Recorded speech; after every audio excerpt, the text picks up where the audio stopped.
Hi, today we're going to talk about Buxus blight and downy mildew. Two common problems when it's wet and warm. So that's during spring season and again possibly in autumn if you get a wet autumn.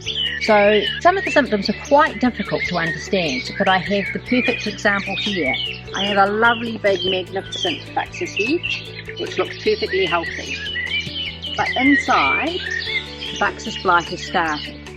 So Buxus blight is a fungal disease that causes your leaves to drop off, and if it's not halted and eradicated, it will actually kill your Buxus completely. Now, a couple of years ago we had some really bad Buxus blight on this particular hedge, and we had to cut it back very hard so that we could get the spray right inside. And as you can see, inside the hedge is quite bare, and in here where it's thick and close and there's no air movement, the blight is really set in.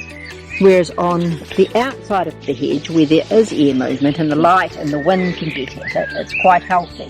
So that is a sure sign that you've got blight in your Buxus. So it's very important that you get onto it as soon as you've noticed any signs that look anything like this.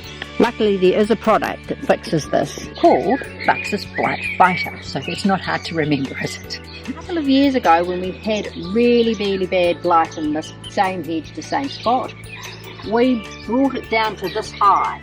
It was a bit of a disastrous look, but it was the only way we could really get in and spray and eradicate the blight that was inside. And then you can see it's only 2 years from then, and you would really hardly know that we'd ever had blight in this hedge, except if you have another look in the middle, now have the blight back. But we'll get on to spraying this now, and we'll have it sorted within a month. Because we've caught the blight early this year, we're literally just going to take the top 6 inches off and just bring the hedge down to here so we can get the spray right inside. So this is the Buxus Blight Fighter you need to save your Buxus with. It's a systemic fungicide, but it still is really good if you can get it all over the entire bush. Get the sprayer right inside where there's no light and spray everything that you possibly can. The more coverage you can give it, the better. Now, Buxus Blight Fighter kills all the nasties in the ground, but it also eradicates some of the good things as well. So when I'm spraying for Buxus blight, I add in to my sprayer the organic root grow, and that puts back all the goodies into the soil. And I also add in the Biopower seaweed flake. It's made from a North Atlantic harvested seaweed, and it's got lots more nutrients in it than any other seaweed in the world. So when you're spraying, you can put all 3 of these ingredients together.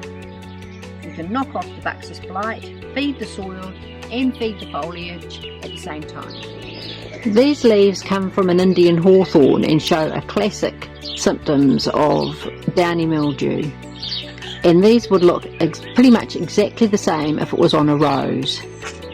Now the difference between downy mildew is that it's slightly reddish in colour, slightly splotchy rather than a dot, and you can see it on the reverse quite clearly, whereas black spot is obviously black and it's more a spot and not a splotch, and it's not as clearly visible on the reverse.